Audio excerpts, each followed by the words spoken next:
Salam semua yang dikasihi oleh Tuhan kita Yesus Kristus. Hari ini hari Selasa tanggal 11 Februari 2025.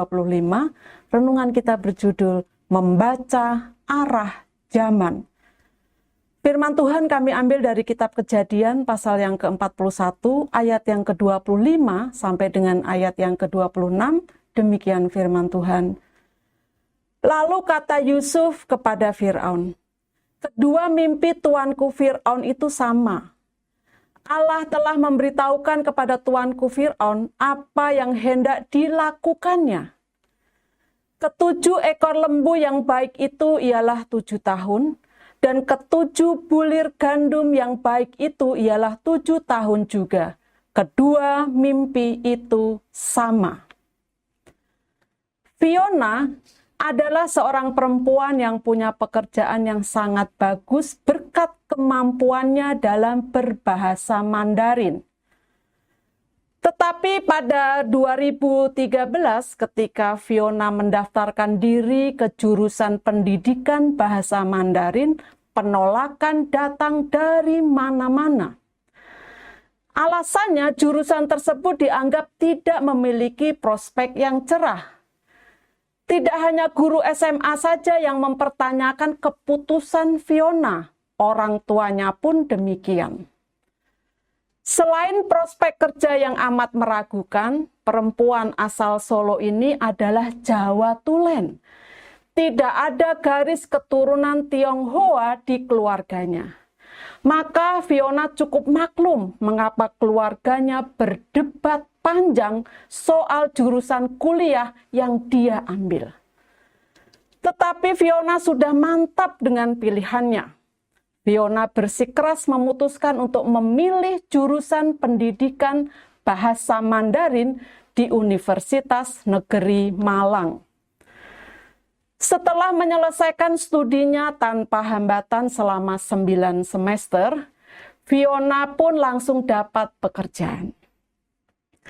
Fiona ketika lulus pada 2018 baru mengantongi sertifikat HSK, semacam TOEFL level 3 alias tingkat menengah. Ia bekerja sebagai staf administrasi di perusahaan multinasional yang berlokasi di Jakarta. Tugasnya adalah menerjemahkan surat berbahasa Mandarin ke bahasa Indonesia dan sebaliknya. Setelah 2 tahun bekerja, Fiona berhasil mengantongi sertifikat HSK level 5. Dia sempat dipindahkan ke kantor Tiongkok selama setahun dan mendapat gaji hampir 4 kali lipat dari gaji yang dia dapat di kantor Jakarta. Semakin lama bahasa Mandarin memang semakin populer seiring dengan semakin besarnya pengaruh Tiongkok di dunia dan di Indonesia khususnya. Bahkan hingga tahun 2018 saja menurut data Kamar Dagang Tiongkok di Indonesia, CCCI, ada sekitar 1.000 perusahaan Tiongkok yang berdiri di Indonesia. Ketua CCCI saat itu, Gong Bencai, juga menyebut kalau perusahaan-perusahaan tersebut memberi nilai tambah bagi calon pekerja yang punya keahlian bahasa Mandarin. Dengan demikian, prospek kerja lulusan bahasa Mandarin sebenarnya sangat terbuka lebar, terutama jika orientasinya adalah untuk bekerja di perusahaan-perusahaan asing milik Tiongkok. Ketika Raja Firaun mendapat mimpi tentang akan adanya masa kelimpahan selama 7 tahun, serta masa kelaparan selama 7 tahun berikutnya, Yusuf memberikan saran yang cermat berdasarkan peluang dan tantangan yang akan mereka hadapi. Yusuf menyarankan kepada Firaun agar di 7 tahun masa kelimpahan tersebut mereka menimbun gandum.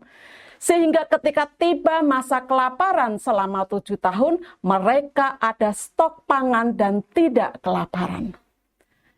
Yusuf jelas dapat melihat peluang yang baik di masa depan, bahkan di tengah kesulitan yang ada. Demikianlah hendaknya dengan kita. Dunia terus mengalami perubahan. Karena itu kita perlu jeli dalam melihat peluang di depan, baik untuk studi, bisnis, ataupun pelayanan. Dengan demikian, kita bisa memanfaatkan dengan baik peluang tersebut. Kata-kata bijak. Di setiap masa, peluang selalu ada. Tetapi hanya mereka yang jeli melihatnya yang akan mendapat manfaatnya. Bapak Ibu, mari kita berdoa.